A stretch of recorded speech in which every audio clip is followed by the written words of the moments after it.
Exposition of the Christian Faith, Book 1, Chapter 11. You ask me whether it is possible that he who is the Father should not be prior in existence. I ask you to tell me, when the Father existed, the Son as yet being not, prove this, gather it from argument or evidence of Scripture. If you lean upon arguments, you have doubtless been taught that God's power is eternal. Again, you have read the Scripture that says, O Israel, if you will hearken unto me, there shall be no new God in you, neither shall you worship a strange God. The first of these commands betokens the Son's eternity, the second his possession of an identical nature, so that we can neither believe him to have come into existence after the Father, nor suppose him the Son of another divinity. If he existed not always with the Father, he is a new God. If he is not of one divinity with the Father, he is a strange God.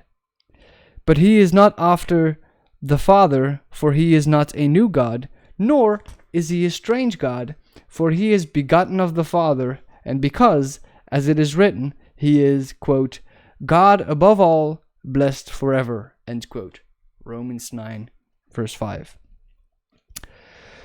But if the Arians believe him to be a strange God, why do they worship him? When it is written, quote, you shall worship no strange God, end quote. Else, if they do not worship the Son, let them confess thereto, and the case is at an end.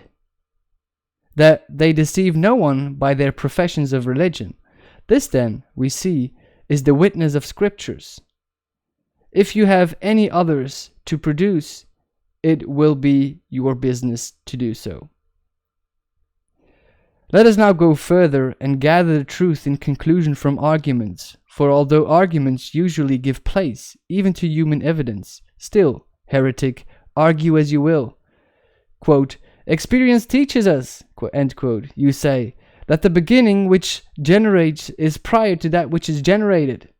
I answer, follow our customary experience through all its departments, and if the rest agree therewith, I oppose not your claim that your point be granted. But if there be no such agreement, how can you claim assent on this one point, when in all the rest you lack support? Seeing then that you call for what is customary, it comes about that the Son, when he was begotten of the Father, was a little child. You have seen him an infant, crying in the cradle. As the years passed, he has gone forward from strength to strength. For if he was weak with the weakness of things begotten, he must also have fallen under the weakness, not only of birth, but of life also. But perchance you run to such a pitch of folly as not to flinch from asserting these things of the Son of God, measuring him, as you do, by the rule of human infirmity. What then, if, while you cannot refuse him the name of God, you are bent to prove him, by reason of weakness, to be a man? What if, while you examine the person of the Son, you are calling the Father in question, and, while you hastily pass sentence upon the former, you include the latter in the same condemnation?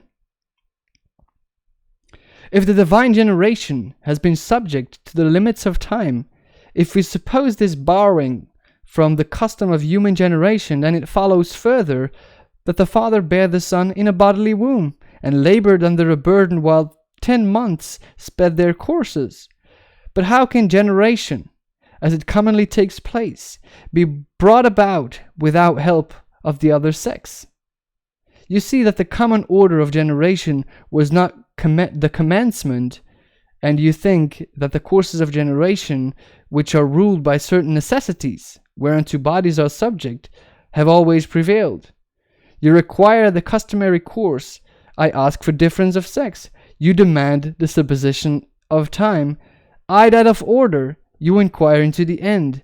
I into the beginning. Now surely it is the end that depends on the beginning, and not the beginning on the end. Everything, say you, that is begotten has a beginning, and therefore, because the Son is the Son, He has a beginning, and he came first into existence within the limits of time. Let this be taken as the word of their own mouth. As for myself, I confess that the Son is begotten, but the rest of their declaration makes me shudder. Man, do you confess God and diminish his honor by such slander? From this madness may God deliver us.